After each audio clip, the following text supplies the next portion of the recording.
अस्सलाम वालेकुम दोस्तों, आज की इस वीडियो में हम एप्लीकेशंस ऑफ गॉसेस लॉ को डिस्कस करने जा रहे हैं। याद रहे एप्लीकेशन ऑफ गॉसेस लॉ हमारे पास दो हैं। एक हमारे पास है electric field intensity of charge sphere when point P is outside the sphere on the surface of sphere at the centre of sphere. पहली एप्लीकेशन है कि हम चार्ज स्फीयर की इलेक्ट्रिक फील्ड इंटेंसिटी मालूम करेंगे जिसमें पॉइंट P पहली condition में बाहर की तरफ होगा, फिर उस स्फीयर के सेंटर की तरफ होगा, फिर उस स्फीयर के सरफेस पर होगा और फिर सेंटर पे होगा। ये पहली एप्लीकेशन है। और गॉसेस लॉ की जो दूसरी एप्लीकेशन होगी electric field intensity of infinite sheet of charges. एक बहुत बड़ी जो है वो इलेक्ट्रिक फील्ड एक शीट होगी जिसके ऊपर बहुत सारा चार्ज होगा। हम उसकी इलेक्ट्रिक फील्ड इंटेंसिटी मालूम करेंगे गॉसेस लॉ के मुताबिक।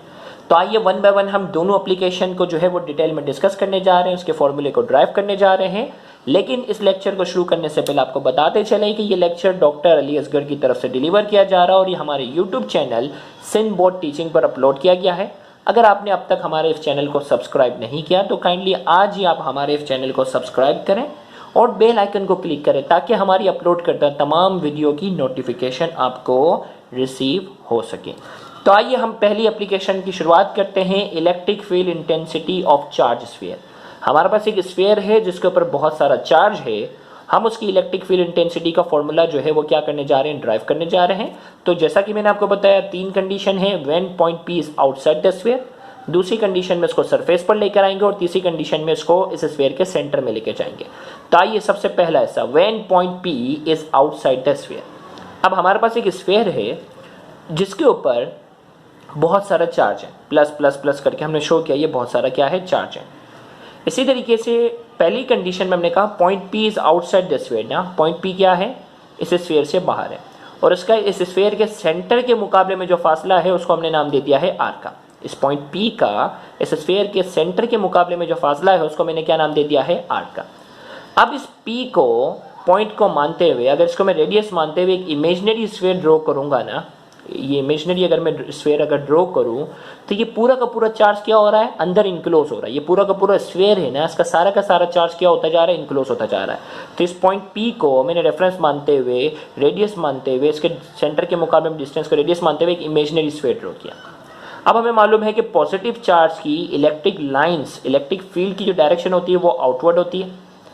अब हमें क्या करना है, इस पूरे चार्ज स्फीयर की इलेक्ट्रिक फील्ड इंटेंसिटी मालूम करनी है ना।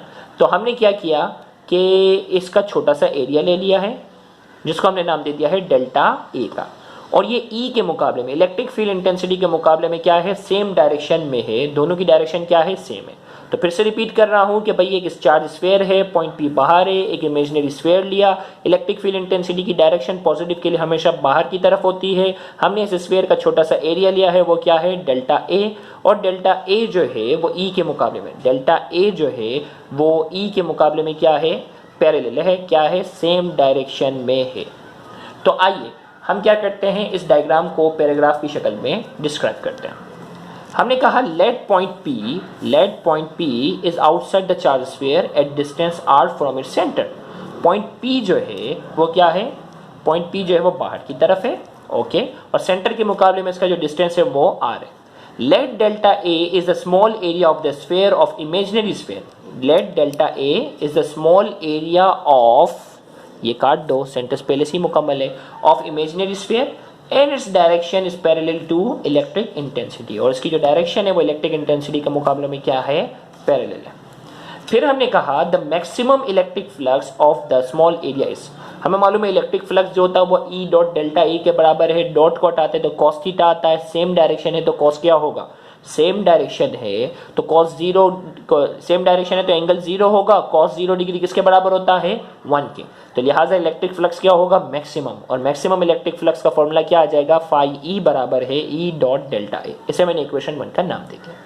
टोटल इलेक्ट्रिक फ्लक्स किसके बराबर होगा, भाई ये तो छोटे से एरिया का इलेक्ट्रिक फ्लक्स था ना।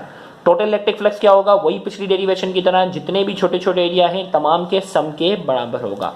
तो हमने कहा the total electric flux passes through the surface of imaginary sphere is, total electric flux क्या होगा, इन तमाम के सम के बराबर। तो total electric flux summation of all, summation sum की बात हो रही है, फाई ई, ये आ गया। अब डेल्टा फाई ई की वैल्यू क्या है, ई डॉट डेल्टा ए ना, तो मैंने कहा फ्रॉम इक्वेशन वन से डेल्टा फाई ई की वैल्यू में यहाँ लेकर आ गया E dot delta A. E is a constant at the surface of sphere, electric field intensity क्या है, कांस्टेंट है, लिहाजा इसका सम से ताल्लुक नहीं होगा, ये चला गया, अलग हो गया। अब डेल्टा ए के साथ क्या आ गया है, समीशन आ गया। अब डेल्टा ए तो छोटा सा एरिया था ना, ऐसे बहुत सारे छोटे छोटे एरिया मिलकर क्या कर रहे हैं, पूरा एक स्फीयर बना रहे हैं, तो लिहाजा क्या होगा, समीशन ऑफ डेल्टा ए क्या है, सबमिशन ऑफ डेल्टा ए किसके बराबर होगा, सरफेस एरिया ऑफ स्फीयर के बराबर होगा। और सरफेस एरिया ऑफ स्फीयर, भाई ये सब मिलकर पूरा इस स्फीयर का बना रहे ना, तो सरफेस एरिया ऑफ स्फीयर का जो फॉर्मूला है 4πr²। तो मैंने यहाँ ब्रैकेट में लिख भी दिया है कि ये जो फॉर्मूला है ये पूरे स्फीयर का सरफेस एरिया है, सरफेस एरिया ऑफ स्फीयर, ये पूरे स्फीयर का क्या है, सरफेस एरिया। तो मैं इसकी जगह सबमिशन डेल्टा ए की जगह क्या लिख रहा हूँ, 4πr²। इसे मैंने नाम दे दिया है इक्वेशन 2 का।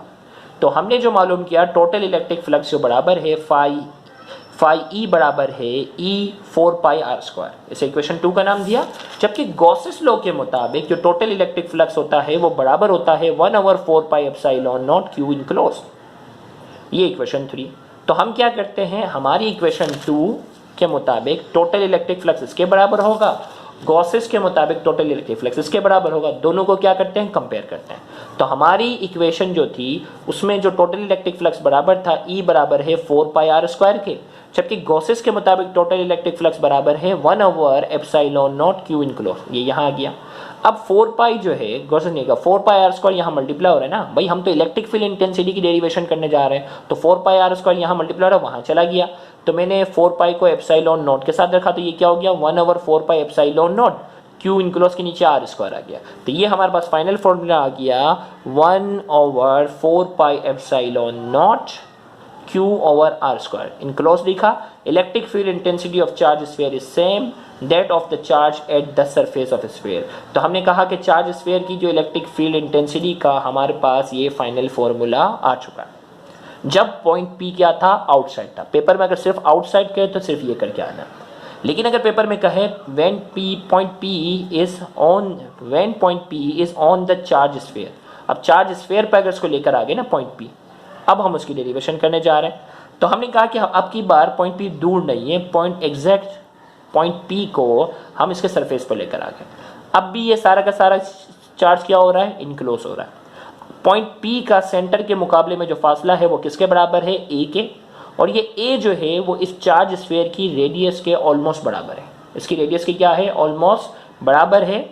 तो अब देखिए, late point P is on the charge sphere के ऊपर लेकर आ गए एट डिस्टेंस A, इसका जो फासला है A है फ्रॉम इट्स सेंटर के मुकाबले में जो इसका फासला है, वो किसके बराबर है, A के। It is almost equal to the radius of sphere, और ये A जो है वो ऑलमोस्ट क्या है, रेडियस के बराबर है, क्योंकि ये एग्जैक्ट इसके सरफेस पर आ चुका है।